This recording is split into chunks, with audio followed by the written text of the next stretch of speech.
Hey guys. Tonight we begin with something calm and strange and oddly familiar. So let the room grow quiet and let your mind slow down.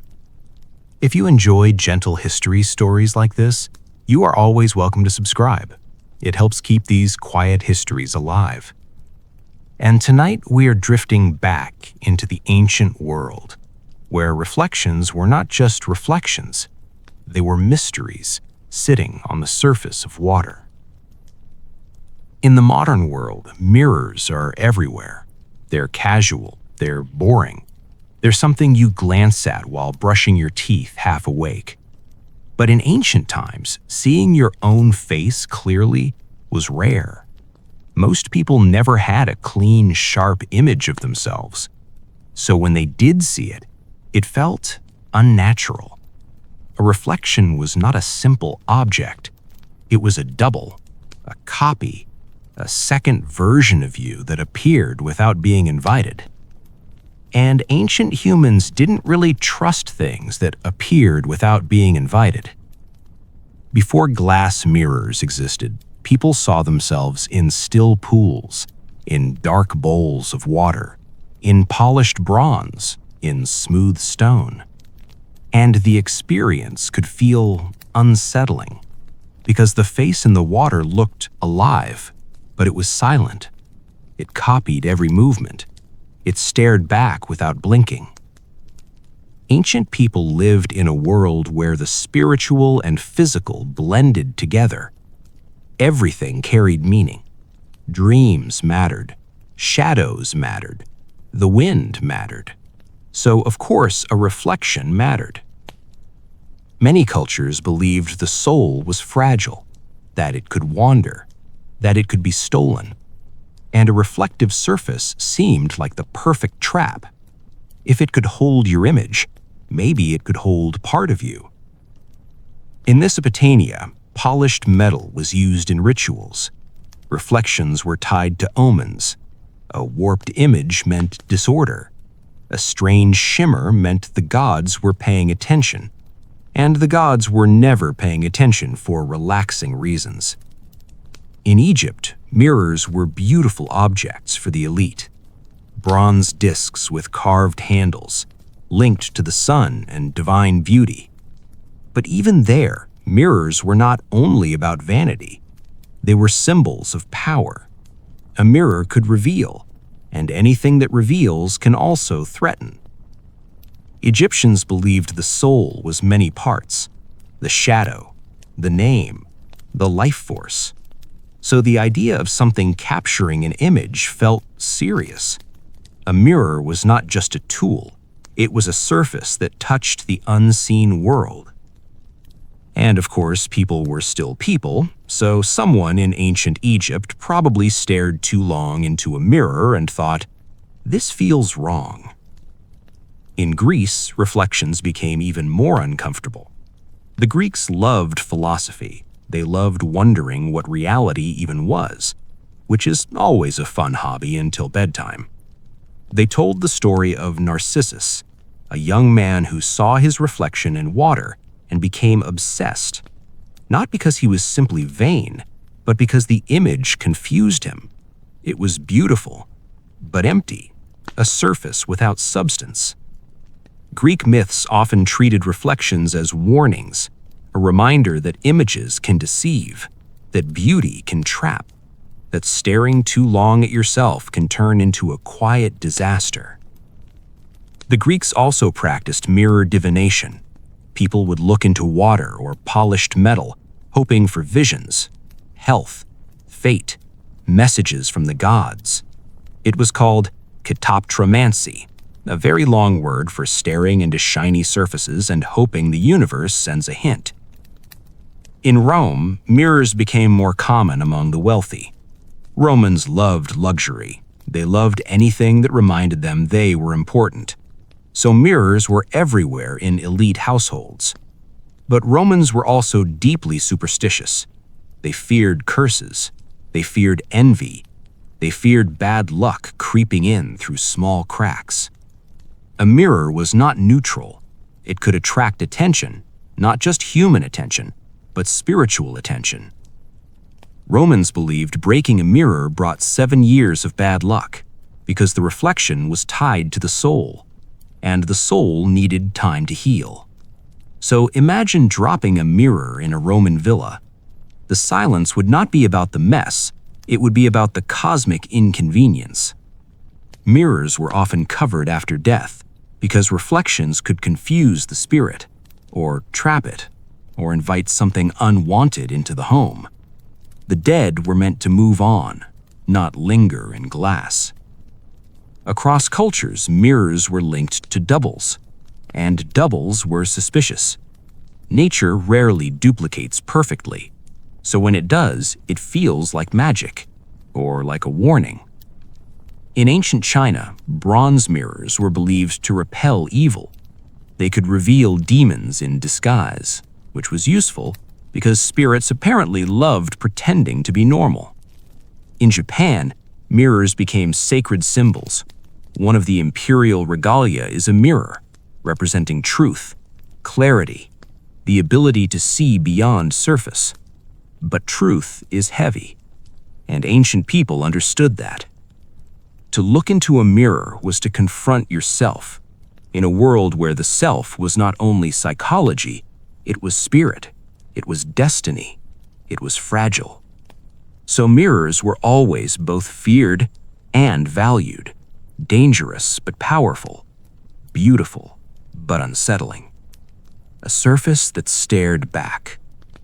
And as we drift softly onward through history, we will see how reflections stayed strange, how medieval royals feared them, how superstition wrapped itself around glass, and how humans never fully stopped wondering what exactly is waiting behind the shine.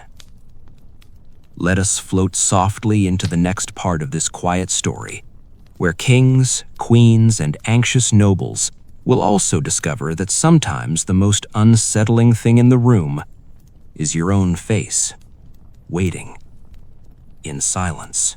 As we continue drifting forward, the world stays dim and quiet. The kind of quiet where a single candle feels like a whole event. And mirrors, or reflections, remain strange companions in human history. Always present, always useful, always slightly unsettling. In the ancient mind, a mirror was never only an object. It was never just for fixing hair or checking if your toga looked dramatic enough. It was a surface that suggested another layer of reality, a thin sheet between the living world and whatever else might be nearby. People in antiquity did not separate daily life from the unseen. The gods were involved in everything. The spirits were involved in everything. Even your reflection might be involved in everything. Because why not? In many cultures, water itself was sacred. Still water especially. A calm pool was not just a pool. It was a quiet eye in the landscape, a place where the world looked back at you. And when people saw themselves in that water, they did not always think, "Oh, that is me." They thought, "That is something that looks like me." This difference matters because ancient people often believed that an image carried essence. A portrait was not just paint. A name was not just a sound. A shadow was not just darkness. Everything had substance. So a reflection could feel like a piece of the soul resting outside the body, just sitting there on the surface, vulnerable, exposed, waiting for something to take it. That fear created rituals, precautions, rules about when and how to use mirrors. Some societies avoided reflective surfaces at night because night was already full of spirits, and adding a mirror felt like doubling the risk. In the ancient Mediterranean, mirrors were often linked with goddesses, Aphrodite, Venus, Isis, deities of beauty and mystery. which sounds glamorous, but it also hints at danger. Beauty was powerful, power was unstable, and unstable things made people nervous. Even the act of grooming could become symbolic. To look into a mirror was to prepare yourself for the gaze of others, for judgment, for fate, for the gods. It was not casual self-care, it was almost ceremonial. The elite especially lived under constant observation. Their appearance mattered, their image mattered, their reflection mattered, because reputation was everything. And the elites also had the most mirrors, which feels like the universe making a joke. The people most obsessed with image were also the people most likely to fear it. In Rome, wealthy women carried small mirrors, polished bronze discs that caught the light, and you can imagine the quiet anxiety behind them, not just vanity, but superstition. Because Romans believed envy could harm, the evil eye was real to them, and a mirror could reflect envy back, or attract it. Some even used mirrors as protective charms, like a shiny shield against invisible malice, which is a comforting thought if you trust the mirror, and unsettling if you do not. In the broader ancient world, mirrors became tools of magic, not stage magic, not entertainment, but serious ritual. A reflective surface could be used to contact spirits, to see visions, to glimpse messages. This practice appears again and again across cultures, because humans love asking the future for spoilers. In Greece, and later in Rome, people practiced forms of scrying, staring into water or mirrors until images appeared. Sometimes these visions were interpreted by priests, sometimes by anxious individuals who probably needed a nap. The idea was that the reflection could shift, that another truth could emerge, and this made mirrors feel like doorways. A doorway is always both useful and frightening. It connects spaces, it invites movement, it suggests that something might cross over. Ancient people were deeply aware of thresholds, doors, gates, bridges, shorelines, the edge between land and sea. These were liminal spaces, places where the ordinary world blurred. A mirror was a liminal space too, a threshold you could carry in your hand. That's why mirrors appear in myths as dangerous objects, not because they were evil, but because they were uncertain. Uncertainty was frightening. The ancient world was already uncertain enough. Plagues, wars, storms, sudden death. So any object that hinted at hidden worlds felt heavy. In many traditions, mirrors were also tied to identity, to the idea of the true self. If a mirror showed you clearly, then it also showed what could decay, what could change, what could disappear. A reflection was a reminder of mortality, of time, of the body. And ancient elites were obsessed with legacy, with being remembered, with not fading. So the mirror became a quiet symbol of impermanence, a soft insult sitting on a polished surface. In Egypt, mirrors were sometimes placed in tombs to help the dead navigate the afterlife, or to provide light, or to offer familiarity. But again, this suggests that reflection belonged partly to the next world. The dead might need a mirror, because mirrors belonged to transitions. In ancient China, mirrors were engraved with symbols, dragons, clouds, protective patterns, because they were not only tools, they were talismans. A mirror could repel demons, reveal illusions, expose what was hidden, which is a lot of responsibility for a shiny disc. And if a mirror could reveal demons, then it also implies demons might be nearby, just waiting to be revealed, which is not exactly relaxing. So people respected mirrors. They handled them carefully. They treated them as objects with spiritual weight. And slowly, across centuries, mirrors remained wrapped in superstition. Even as technology improved, even as glass became clearer, even as reflections became sharper. Because the fear was never really about the object, it was about what it represented. A double, a soul, a doorway, a reminder that reality has layers. And as we keep floating forward, the medieval world will inherit all of these ideas. And then, of course, it will add its own special flavor of anxiety, because medieval Europe loved nothing more than being nervous about invisible forces.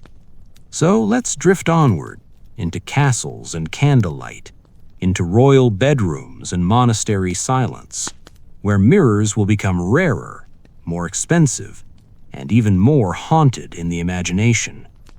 The quiet surface will wait, and the people who look into it will still wonder, not loudly, not dramatically, just softly, what exactly is looking back. Now we drift gently onward into the medieval world, a world of stone walls, low candlelight, heavy fabric, and the constant feeling that something invisible was watching.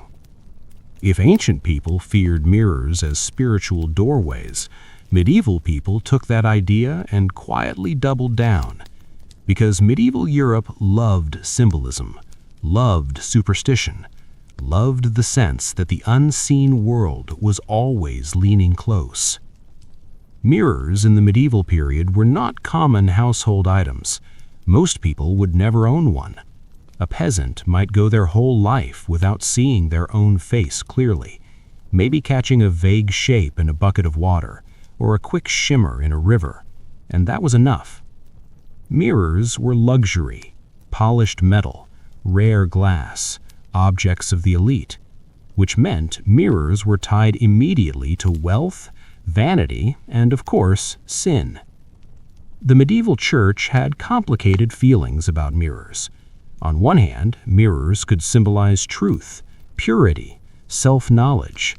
On the other hand, mirrors could symbolize pride, narcissism, the dangerous obsession with appearance. And medieval society was very good at making ordinary things feel morally risky. A mirror was never just a mirror. It was either a tool of reflection or a tool of temptation. In monasteries, mirrors were often discouraged because monks were meant to focus on the soul, not the face. And honestly, that sounds peaceful, until you remember medieval monks were also constantly worrying about demons, so peace was always slightly interrupted. In castles, mirrors were rare and precious. A noblewoman might own a small hand mirror, more polished metal than glass, and using it was almost ceremonial. Imagine the quiet moment, a lady in a cold chamber, servants nearby, the mirror catching candlelight, her face appearing softly, not perfectly, but enough. And in that moment, the mirror is not just showing her hair, it is showing her status, her fragility, her body as a political object. Royal women were often married young, used as alliances, expected to produce heirs, and their appearance mattered in a way that was exhausting. So mirrors were part of royal life, but not in a modern self-care way, more in a constant reminder that your body belonged to the dynasty, and dynasties were never relaxed. Medieval elites were also deeply aware of death, not in a dramatic way, in a constant background way. Death was always nearby. Plague, childbirth, infection, accidents, wars. So a reflection could feel like a reminder of how temporary the body was, a face that would fade, a beauty that would decay, a life that could vanish quickly. Mirrors could feel too honest, and honesty is not always soothing. Medieval folklore also kept the ancient fear of mirrors as thresholds. Stories spread of spirits appearing in reflections, of witches using mirrors to curse, of demons hiding behind glass. Glass itself was mysterious, transparent but solid, like frozen air, so it attracted symbolism. A mirror was a surface that looked like water but was not water. It held images but did not hold substance. It was the perfect object for medieval anxiety, because medieval anxiety was creative.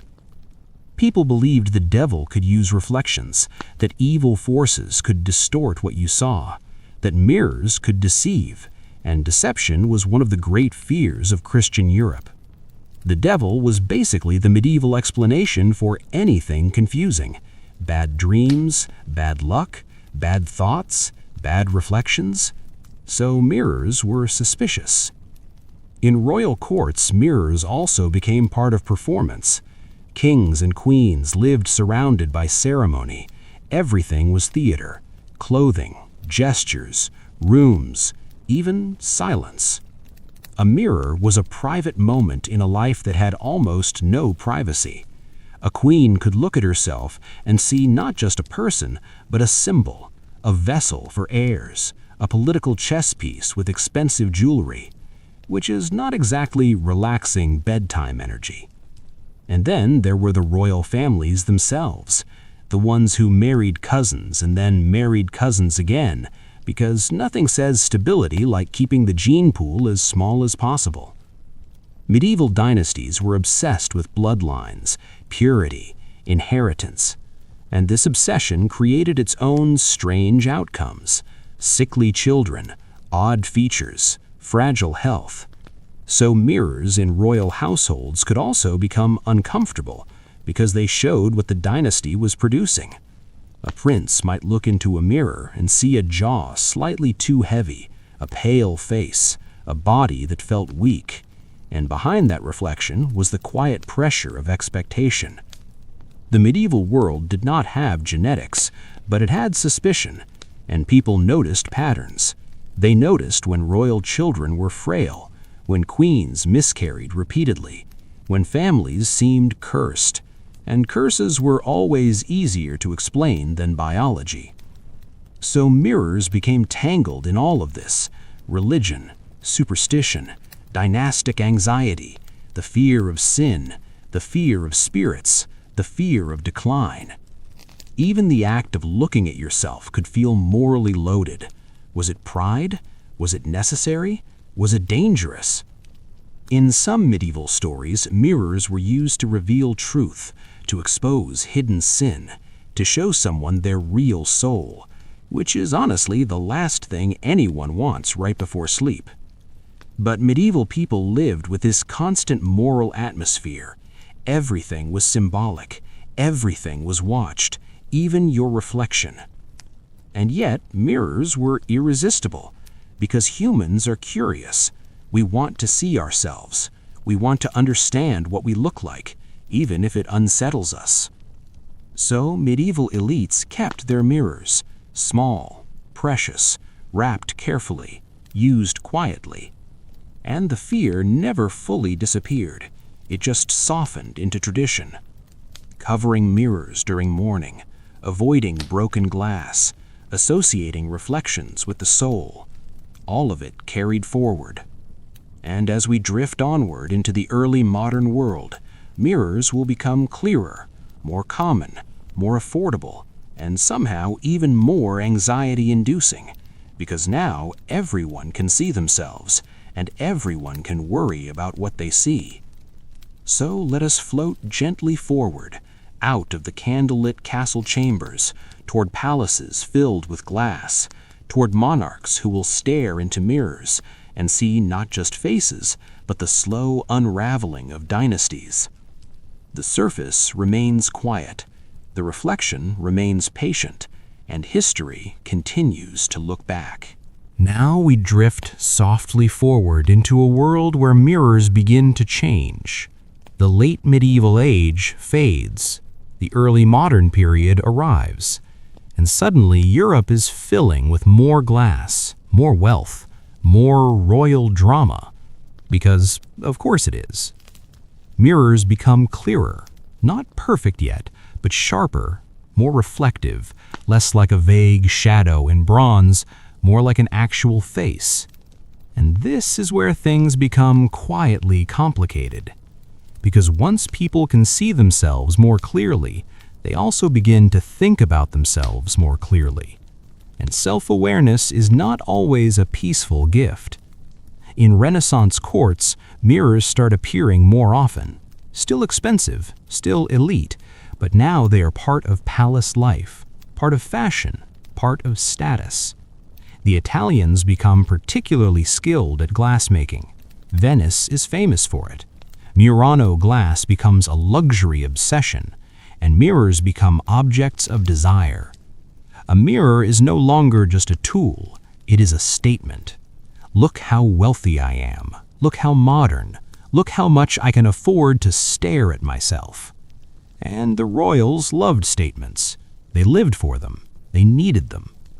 Kings and queens were not just rulers. They were performances, walking symbols, human billboards for divine right. So mirrors become part of royal identity. But with that comes discomfort, because the more accurate the reflection, the harder it is to hide reality. A medieval mirror might blur your features kindly. A polished bronze disc might soften everything. But a glass mirror shows details, wrinkles, illness, odd family traits, the slow exhaustion of ruling. And royal families were full of traits they did not always want to see. Dynasties were obsessed with marrying within certain circles, keeping alliances tight, keeping bloodlines pure, which usually meant marrying cousins, and then marrying cousins again, because why not double down?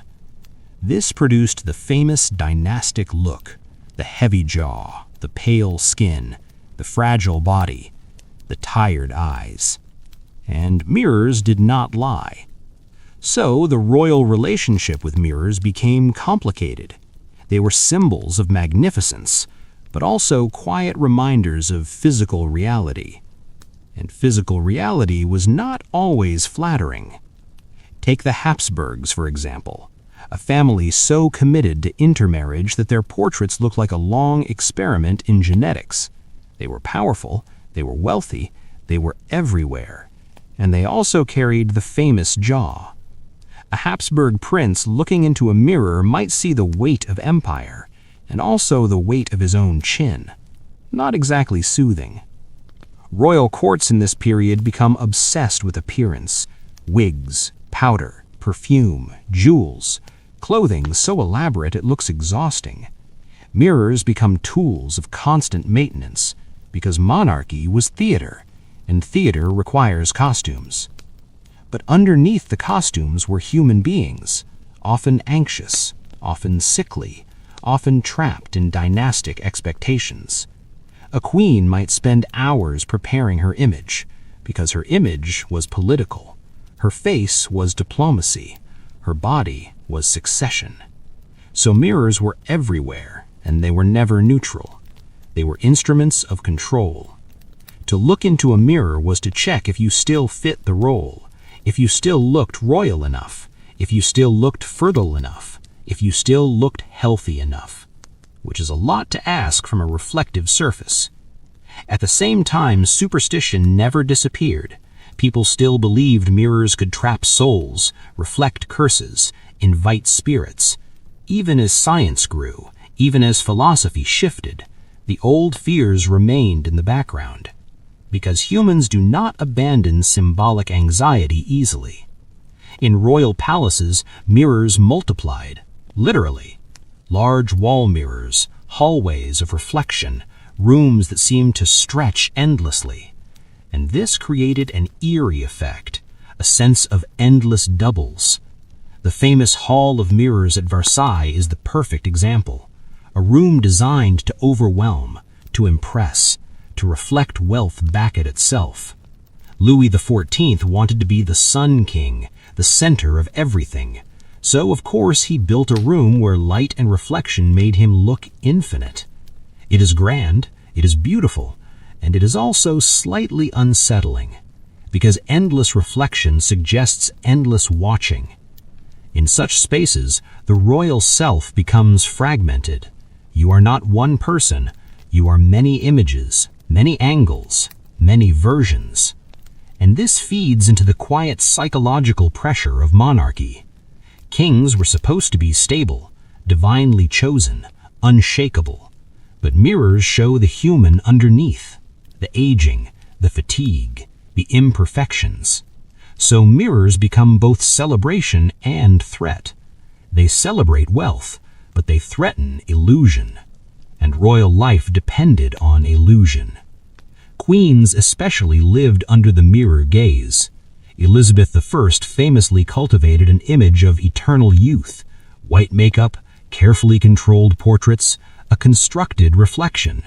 Because a queen aging was politically dangerous, it suggested vulnerability, it suggested time. And time was the enemy of dynasties. So mirrors were not just objects, they were reminders that time existed. And time always wins. At court, mirrors also became tied to gossip, to comparison, to envy. Who was prettier? Who looks tired? Who was gaining favor? Who was losing favor? Court life was cruel in a quiet way, and mirrors amplified it. They made appearance unavoidable. So the fear of mirrors shifts. In antiquity, it was fear of spirits. In the medieval world, fear of sin. In the early modern palace, it becomes fear of exposure. Exposure of the body, exposure of weakness, exposure of reality. And yet people keep looking, because humans cannot resist reflections. We want to know what we are, even if it unsettles us. And as mirrors become common in later centuries, this unease spreads beyond royalty, into ordinary life. Soon, everyone will have a mirror, and everyone will inherit the ancient discomfort, the sense that a reflection is both familiar and strange. So, let us drift onward, out of the glittering halls of palaces, toward a world where mirrors are everywhere, and the old superstitions still whisper softly. The surface remains smooth. The image remains silent. Now we float forward into the later centuries, where mirrors slowly stop being rare royal luxuries and start becoming part of everyday life. And this is where things get interesting in a very quiet way. Because once something becomes ordinary, it does not lose its symbolism. It just spreads it around. By the 18th and 19th centuries, mirrors are more common. Glassmaking improves, production expands, more households can afford reflective surfaces. Not everyone has a grand palace mirror, but enough people have small ones. Enough people see themselves more often. And with that comes a strange shift. The mirror stops being only mystical and becomes psychological. Ancient fear was about spirits stealing the soul. Medieval fear was about vanity and demons. Early modern fear was about royal exposure. Now, modern fear becomes something softer, something internal. Because now people can look at themselves whenever they want, and that changes how humans think. For most of history, the self was experienced through others, through community, through roles, through stories. But the mirror makes the self private, visible, personal. You can stand alone and see your own face, and that is powerful and also unsettling. Because the face is familiar, but also strange. It is you, but it is outside of you, a copy that moves when you move, a silent companion. And humans never fully get used to that. Even as superstition fades officially, it remains culturally. People still cover mirrors after death, still feel uneasy about mirrors in dark rooms, still dislike seeing themselves unexpectedly. There is something ancient in that discomfort, a leftover instinct. In the Victorian era, mirrors become objects of both fascination and anxiety. Victorians loved spiritualism, seances, ghost stories, because of course they did. The 19th century was full of industrial progress and also full of people saying, "But what if there are spirits in the parlor?" Mirrors became tools in occult practices. People believed they could contact the dead, see visions, invite other presences. Old kataptramancy returns in new forms, just dressed in lace curtains and candlelight. A Victorian sitting in front of a mirror at midnight, trying to glimpse the future, is not so different from an ancient Greek doing the same thing. Humans remain consistent, and mirrors remain suspicious. At the same time, psychology begins to emerge. The idea of self-reflection becomes literal. Mirrors become metaphors for identity, for consciousness, for inner life. Writers use mirrors to symbolize duality, hidden selves, secrets, because mirrors naturally suggest another side, another version, another world. Even without believing in spirits, we still feel the mirror is strange. Fairy tales keep the old unease alive. Snow White with the talking mirror, a mirror that knows too much, a mirror that tells truth without comfort. And truth without comfort is always a little frightening. Mirrors in folklore often reveal what people do not want to see: aging, jealousy, mortality, the limits of beauty. So the mirror becomes an emotional object, not just a reflective one. In modern life, mirrors are everywhere: bathrooms, stores, cars, elevators, and yet people still have odd reactions. Seeing your reflection unexpectedly in a dark window, feeling startled, for a second thinking someone else is there. That is ancient fear, just softened. Children sometimes find mirrors eerie. Animals react strangely to reflections because the brain does not always know what to do with a double. The mirror remains a quiet puzzle. Even today, people avoid mirrors at night, not because they truly believe in demons, but because the atmosphere feels wrong. A mirror in darkness feels like a doorway, even if you know logically it is not. Logic does not erase instinct. And so the ancient fear survives, not loudly, not dramatically, just as a whisper.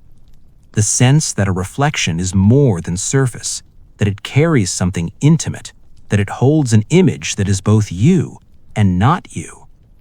The mirror is ordinary now, but never fully safe.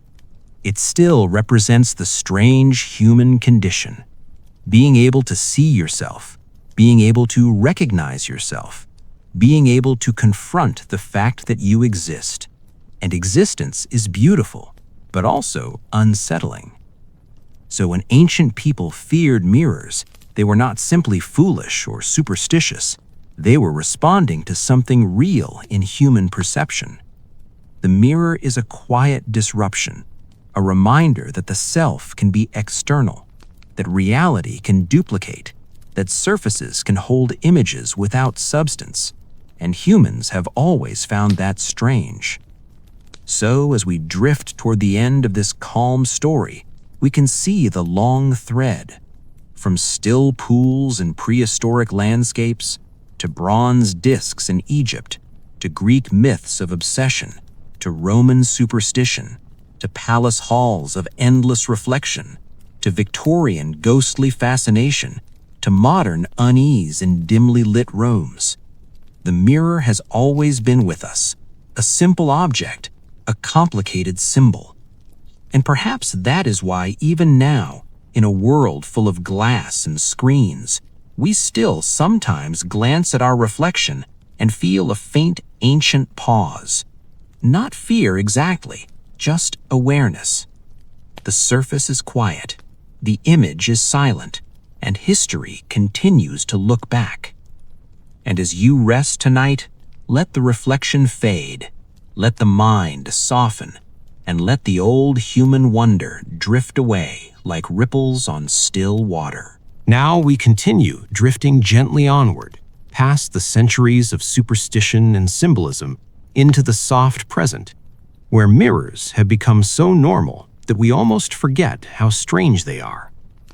A mirror sits on a wall. It does its job. It shows a face, it reflects a room, and we move on. But the human relationship with mirrors is still not entirely casual. Even now, even with all our science and technology, the mirror keeps its quiet power. Because the mirror is one of the few objects that gives you yourself back, instantly, silently, without explanation. And that has always been unsettling in the background. Ancient people feared mirrors because they thought the soul could slip away. Medieval people feared mirrors because they thought pride could corrupt. Royals feared mirrors because they revealed weakness behind splendor. Victorians feared mirrors because they imagined ghosts. Modern people fear mirrors in a softer way, a psychological way. The fear becomes less about demons and more about identity. Mirrors are honest, but honesty is complicated. They show you what time is doing. They show you exhaustion. They show you change. And humans do not always love change. Even the language we use proves this. We say self-reflection. We say mirror image. We say facing yourself. The mirror becomes a metaphor because it already feels metaphorical. It is not just glass. It is an idea. In modern culture, mirrors still carry strange rules. Breaking one still feels unlucky, even if you do not believe it. Seeing one in a dark hallway still feels eerie. Covering mirrors after death still appears in traditions. The ancient whispers remain. And perhaps this is because mirrors touch something very old in the brain, the recognition of the self. Most animals do not recognize themselves. Humans do. And that recognition is both gift and burden. To know yourself is powerful. To see yourself is strange. To confront your own image is intimate. The mirror is a tool of awareness, and awareness is never entirely relaxing. Mirrors also remind us that we are both subject and object. We are living beings, but we can also be seen, observed, judged. Ancient elites feared the gaze of gods. Modern people fear the gaze of society. Different language, same tension.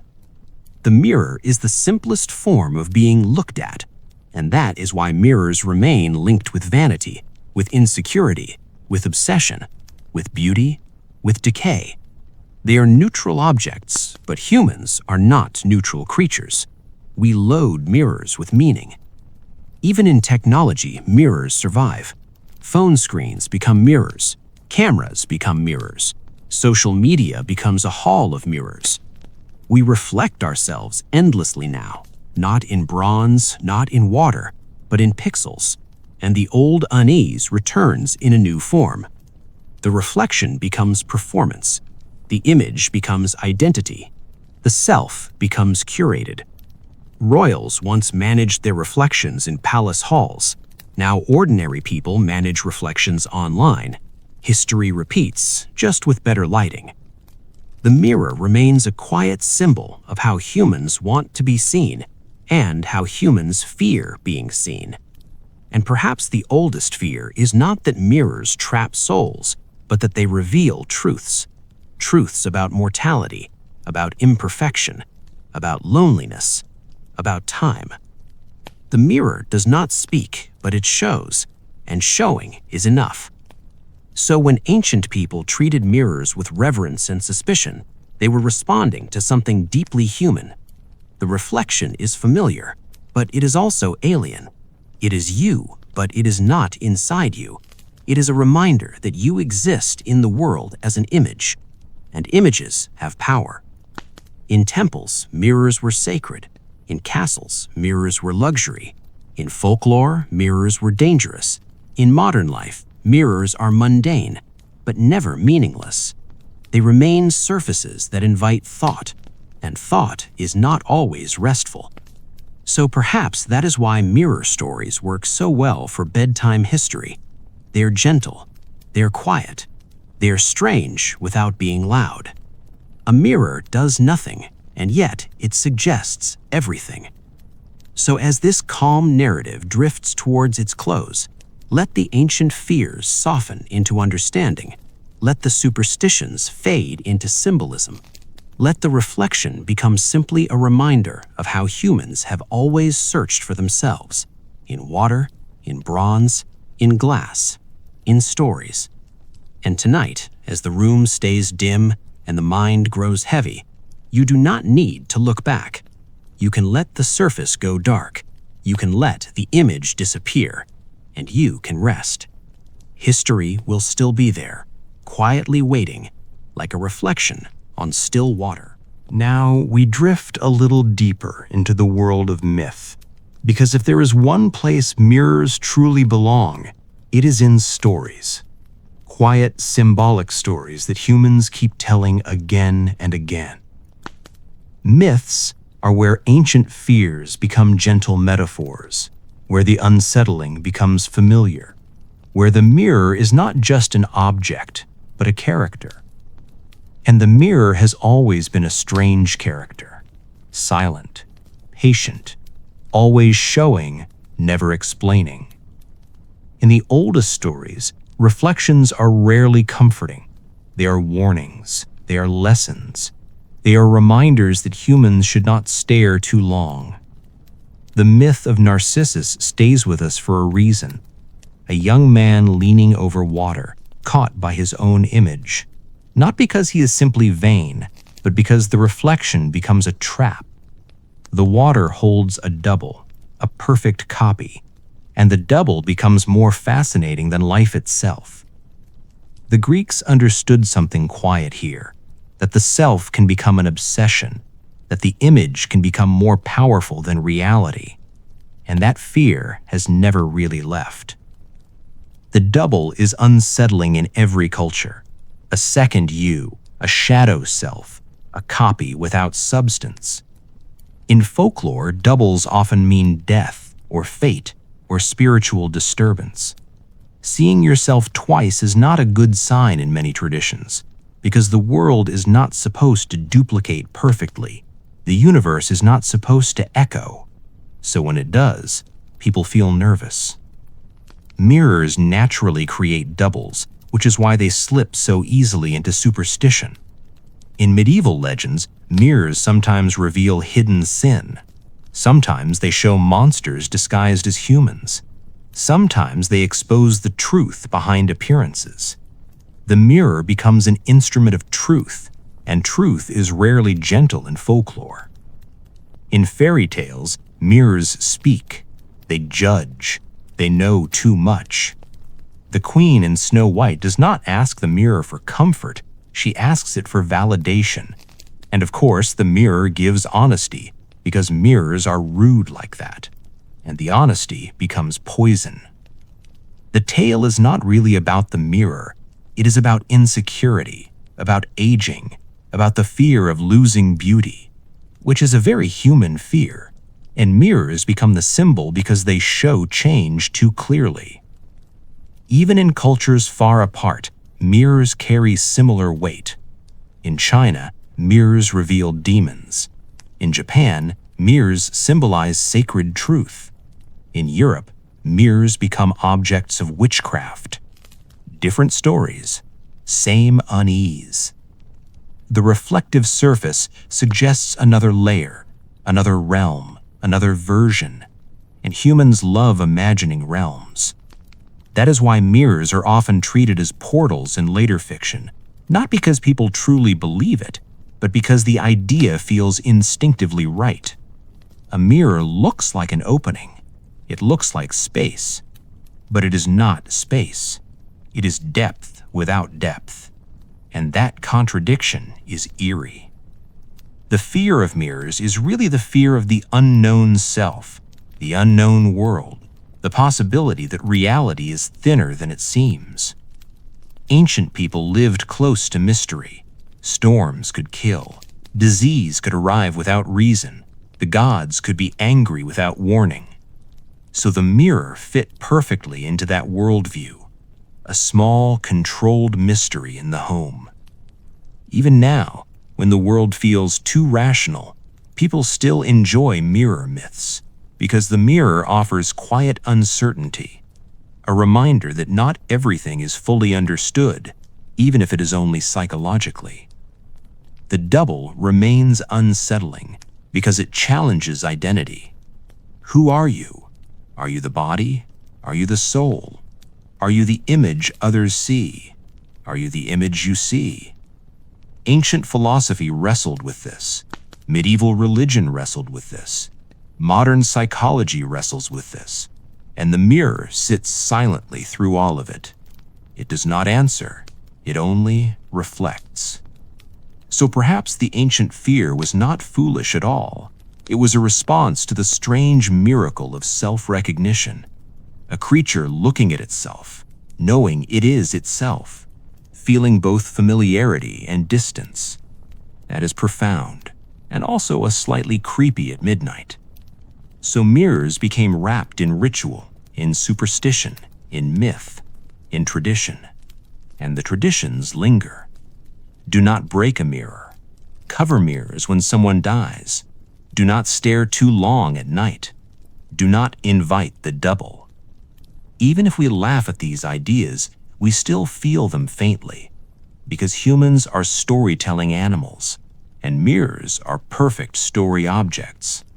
They are ordinary, but they suggest the extraordinary. They are simple, but they carry centuries of symbolism. And tonight, as this quiet history continues, the mirror remains what it has always been: a surface, a symbol, a soft reminder that humans have always been a little uneasy about seeing themselves too clearly. And as you rest, let the stories fade, let the doubles dissolve, let the water grow still. The reflection will wait, patient, silent, unmoving, just as it has always has. Now we come to a quieter understanding. The kind of understanding that settles like dust in candlelight. Because after wandering through ancient temples and medieval castles, through royal halls and Victorian parlors, the mirror remains the same simple object. And yet, it never becomes entirely simple.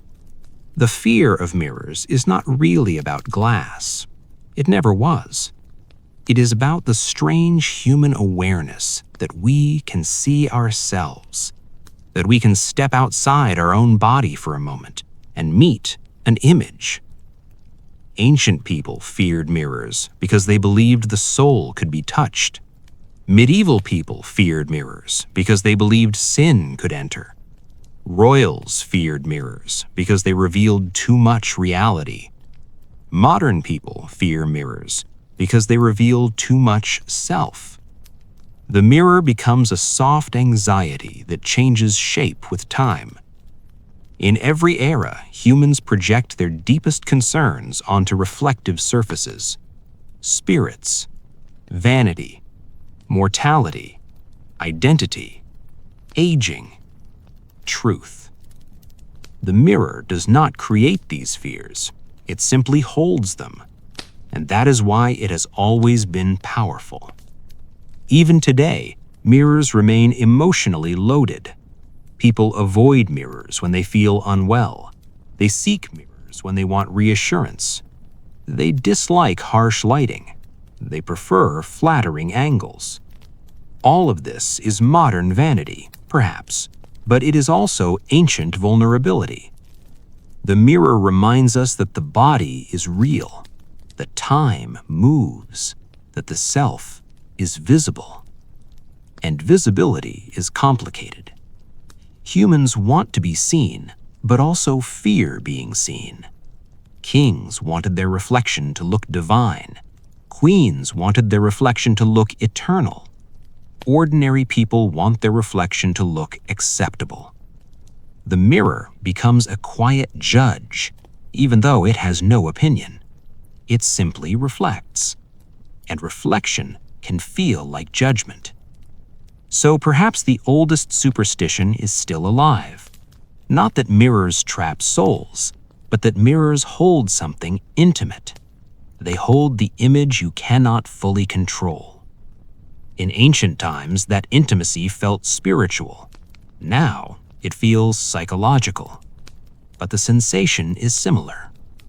A mirror is a private confrontation, a moment where the world gives you yourself back, without warmth, without voice, without context, just an image. And images have always haunted humans. That is why mirrors appear in art constantly. Portraits with mirrors, rooms with mirrors, symbols of truth, symbols of illusion, because a mirror is both honest and deceptive. It shows exactly what is there, but it shows it reversed. It shows it flat. It shows it without depth. So even truth is slightly distorted, which is a very human condition. We never see ourselves perfectly. We never know ourselves fully. The mirror suggests clarity, but it is still only surface. And ancient people sensed this. They did not have psychology textbooks. They had myths. They had rituals. They had quiet fear. The mirror was a mystery they could hold. And perhaps that is why the fear persists, because mystery persists. Even in a world of science, we still do not fully understand consciousness. We still do not fully understand the self. We still feel strange sometimes looking into our own eyes. The mirror becomes a reminder that being human is odd, quietly odd. So tonight, as we finish this long, drifting journey, you can let the ancient fear soften into something gentler. Not fear, just awareness. The awareness that humans have always been creatures caught between worlds, between body and spirit, between image and essence, between what we are and what we see. The mirror sits calmly at that boundary, a simple surface, a deep symbol, a quiet companion through history. And now, as the story fades into silence, you do not need to look into any reflection. You do not need to search for meaning. You can simply rest. The water's still, the glass is dark, the image is gone, and history continues quietly, waiting, like a reflection that will return only when the light does. Now we arrive at the quiet edge of this topic, the place where the reflection becomes less frightening and more simply human. Because after all the myths, all the superstitions, all the royal anxieties, the mirror is still just a surface. And yet humans have never treated it as only a surface. The ancient world feared mirrors because they were rare, because they were mysterious, because they seemed to hold something invisible. A still pool was a strange thing. A bronze disc was a luxury. A clear reflection was almost supernatural. To see yourself was to meet yourself, and meeting yourself is always a little unsettling. Medieval people inherited these fears, wrapped them in religion, in moral symbolism, in the constant medieval habit of assuming demons were nearby. Royals inherited the mirror as a symbol of power, and also as a reminder of fragility, because no crown can stop time, no dynasty can prevent aging, no palace can hide reality forever. Victorians turned mirrors into ghostly entertainment, because progress does not erase mystery, it only changes the costumes. And modern life made mirrors ordinary, but never meaningless. Even now, mirrors carry quiet discomfort, not because we truly believe they trap souls, but because they remind us that we exist. The mirror is proof of the body, proof of time, proof of selfhood, and proof can feel heavy. Humans are strange creatures. We want to know ourselves, but we do not always like what knowledge brings. We want beauty, but fear aging. We want identity, but fear change. We want truth, but fear honesty. The mirror reflects all of it. That is why the mirror has lasted as a symbol for thousands of years, because it fits perfectly into the human condition. A simple object holding endless meaning. So, when ancient people feared reflections, they were not simply being irrational. They were responding to something deeply instinctive. The instinct that a double is strange, that an image is powerful, that seeing yourself from the outside is profound. And perhaps the fear was also respect. Respect for the mystery of being alive. Respect for the thin boundary between inner life and outer appearance. The mirror sits quietly on that boundary, and it always has. From prehistoric water to Egyptian bronze, to Greek myth, to Roman superstition, to medieval candlelight, to Versailles grandeur, to modern bathrooms at midnight, the mirror has followed humanity, not as an enemy, not as a demon, just as a silent companion, always reflecting, never explaining. And now, as this calm history drifts towards its end, you can let the old fears dissolve. You can let the mirror simply be glass. You can let the reflection fade into darkness. The story is complete. The surface is still. The world is quiet. And you can rest without looking back. The candles are low, the water is still, and the reflection has become less frightening and more simply human. Because after all the centuries of myth and superstition, after all the royal anxiety and folklore symbolism, the mirror remains what it has always been: the silent surface, a patient object, a strange little companion that follows humanity through time. Ancient people feared mirrors because they were rare. A clear reflection was unusual, almost supernatural. Most people did not see their own faces often, so when they did, it felt like meeting a double, a copy, a shadow that moved too perfectly. And in a world where spirits were everywhere, where God spoke through signs, where the unseen pressed close, a reflection could never be just casual. A still pool was not only water, it was an opening, a quiet eye in the earth, a place where the world looked back. So the fear began softly, not as panic, but as respect, a pause before the surface, a sense that something delicate was involved. The soul, the self, the invisible essence of a person. In Egypt, mirrors were beautiful, bronze discs catching sunlight, objects of wealth and ritual. They were tied to gods and goddesses, to light and power. But even there, the mirror was not only vanity, it was symbolism, a reminder that images mattered. In Greece, reflections became lessons, the story of Narcissus, a quiet warning about staring too long, about confusing surface with substance, about loving an image more than life. The Greeks practiced mirror divination, staring into reflective surfaces for messages, because humans have always wanted the future to whisper back. In Rome, superstition wrapped itself around mirrors. Breaking one meant years of bad luck, not because glass was cursed, but because the reflection felt tied to the soul, and the soul was imagined as fragile. Then the medieval world inherited everything and added its own special flavor of anxiety: sin, vanity, demons, moral symbolism. Mirrors were rare, luxury objects, and also spiritual risks. To look at yourself could feel like temptation.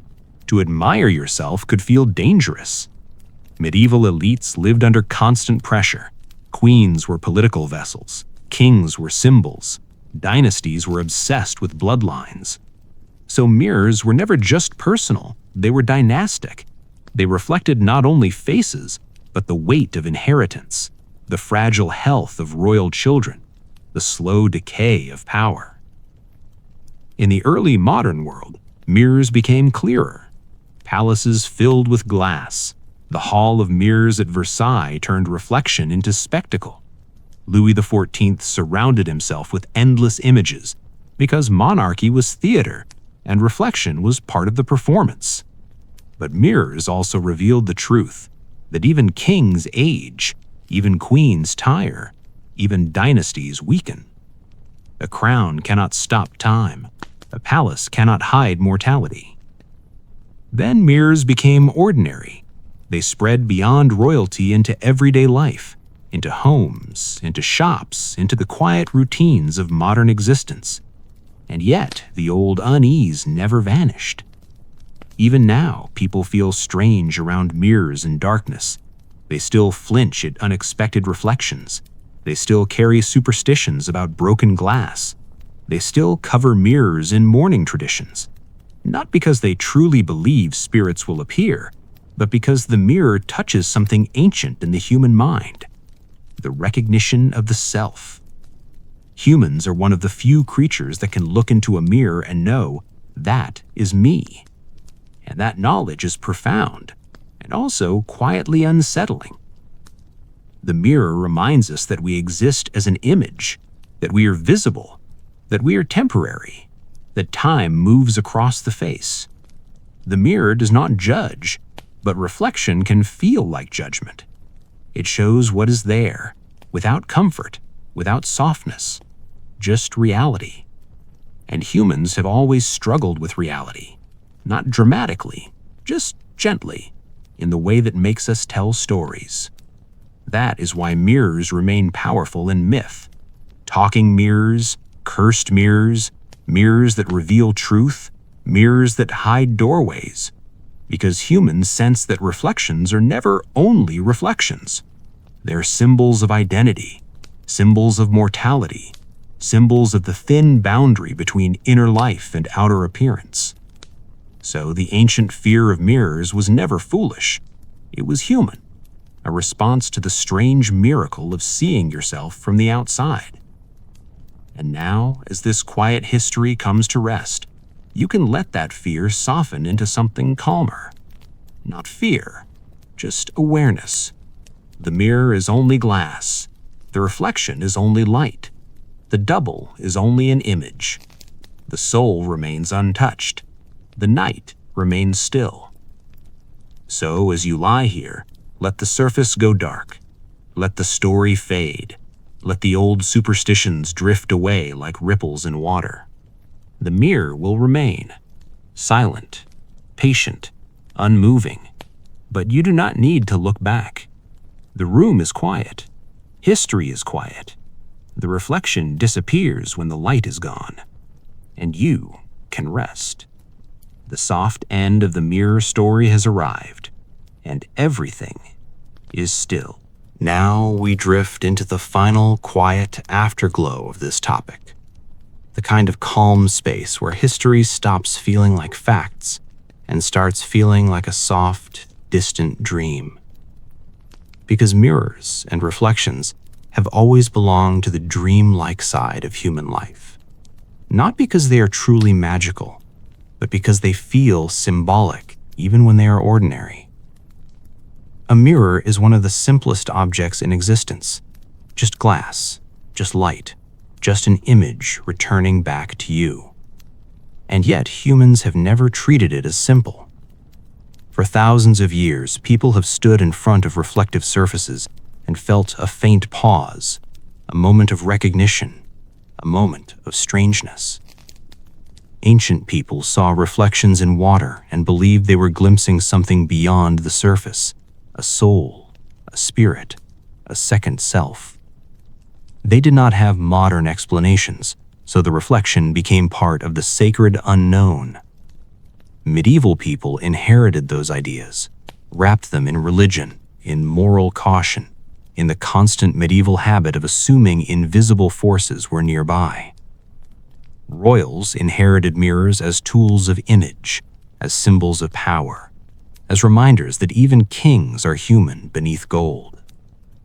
Victorians turned mirrors into objects of ghostly fascination because progress never erases mystery, it only changes the setting.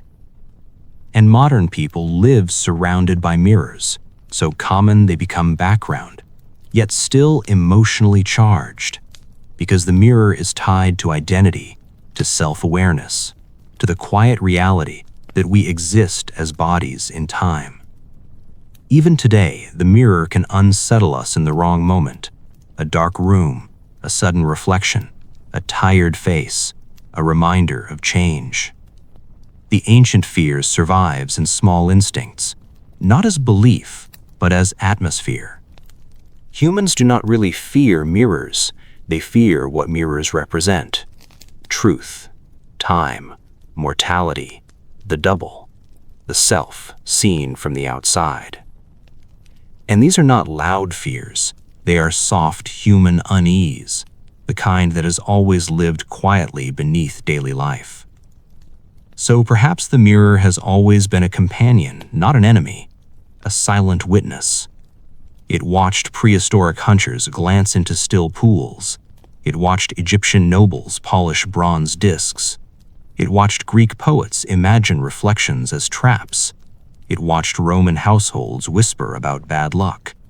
It watched medieval queens adjust veils by candlelight. It watched Versailles fill with endless glittering images. It watched Victorian parlors flicker with seance candles. It watches us now in ordinary bathrooms. The mirror has followed humanity through every era, never speaking, only reflecting. And tonight, as you rest, you can let the reflection fade. You do not need to search for symbols. You do not need to fear hidden doorways. You do not need to stare too long. The mirror is quiet. The room is quiet. The story is quiet. History has drifted to its soft conclusion. The surface sorrows dark when the light is gone. The image disappears. The double dissolves, and only stillness remains. So let your mind soften. Let the ancient superstitions fade into distant echoes. Let the royal anxieties dissolve. Let the myths become gentle background. The reflection does not follow you into sleep. It stays behind, on the surface.